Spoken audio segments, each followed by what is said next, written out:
માંડવીમાં સપ્તધારા જૈન મહિલા મંડળ અને ઇન્ટરનેશનલ લોહાણા મહિલા મંડળ માંડવીના સંયુક્ત ઉપક્રમે ચકલીઘર અને પાણીના કુંડાના વિતરણનો સેવાકીય કાર્યક્રમ યોજાયો.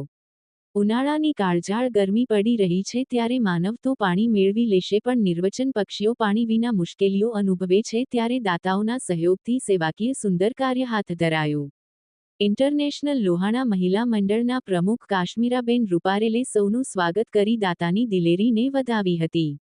સપ્તધારા જૈન મહિલા મંડળના પ્રમુખ પિનાકીનીબેન સંઘવીએ આ કાર્ય આપણો પ્રકૃતિ પ્રત્યેનો પ્રેમ બતાવે છે, જીવદયાનો સંસ્કાર છે અને સૌને સંકલ્પ લેવડાવ્યા હતા કે આપણા ઘર કે ગલીમાં પાણીના કુંડા મૂકીશું, ઘરની બારી કે ઝાડની ડાળીએ ચકલીઘર લટકાવીશું.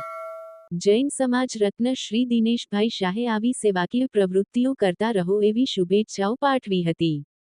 આ સેવા કાર્યમાં ઉપપ્રમુખ રોશનીબેન શાહ, મંત્રી અસ્મિતાબેન મહેતા, સહમંત્રી પૂનમબેન સંઘવી, સલાહકાર સીમાબેન લાલન, શોભાબેન સંઘવી, વર્ષાબેન શાહ, લીલુબેન શાહ, સંગીતાબેન શાહ, ઝરણાબેન મહેતા, રાહુલભાઈ સંઘવી વગેરે સહયોગી રહ્યા હતા.